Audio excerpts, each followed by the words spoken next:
খামেনেইর উত্তরসূরি কে হচ্ছেন? মধ্যপ্রাচ্যে উত্তেজনা। ইরানের সর্বোচ্চ নেতা আয়াতুল্লাহ আলী খামেনেই বছরের পর বছর ধরে দেশ ও মধ্যপ্রাচ্যের রাজনৈতিক মানচিত্রে প্রভাব ফেলেছেন। কিন্তু এখন প্রশ্ন উঠছে, খামেনেইর উত্তরসূরি কে হতে পারেন? আজ আমরা সেই সম্ভাব্য নাম ও পরিস্থিতি বিশ্লেষণ করব।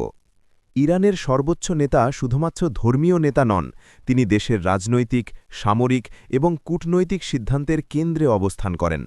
তার উত্তরসূরি কে হবেন, এটি শুধু ইরান নয়, পুরো মধ্যপ্রাচ্য ও বিশ্ব রাজনীতির জন্য গুরুত্বপূর্ণ।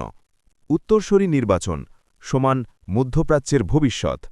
বিশ্লেষকরা বলছেন, কয়েকজন নাম প্রধান প্রার্থী হিসেবে শোনা যাচ্ছে, যেমন ইরানের পূর্ববর্তী প্রেসিডেন্ট ও কনজারভেটিভ নেতা, রেভলিউশনারি গার্ডের বর্তমান শীর্ষ কমান্ডার, প্রভাবশালী ধর্মীয় বিশিষ্ট ব্যক্তি যিনি আঞ্চলিক নীতি ও আন্তর্জাতিক সম্পর্ক জানেন।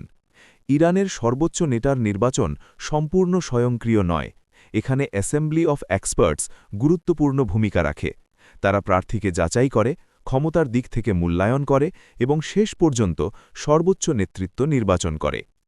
খামেনেইর উত্তরসূরি শুধুমাত্র ইরানের মধ্যেই প্রভাব ফেলবেন না, এই সিদ্ধান্ত মধ্যপ্রাচ্যের রাজনৈতিক ভারসাম্য, ইসরায়েল-ইরান সম্পর্ক এবং যুক্তরাষ্ট্র ও অন্যান্য দেশের কূটনৈতিক পদক্ষেপকেও প্রভাবিত করবে। উত্তরসূরির নির্বাচন সমান আন্তর্জাতিক তীব্র নজর। বিশ্লেষকরা মনে করছেন, উত্তরসূরির রাজনৈতিক অভিজ্ঞতা, সামরিক ক্ষমতা এবং আন্তর্জাতিক কূটনীতি বোঝার ক্ষমতা সবচেয়ে গুরুত্বপূর্ণ।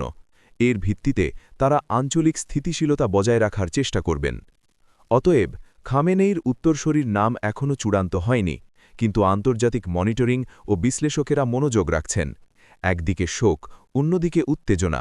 মধ্যপ্রাচ্যে রাজনৈতিক মানচিত্র এখনও অচল। আমরা আপনাদের সাথে থাকব নতুন আপডেট নিয়ে।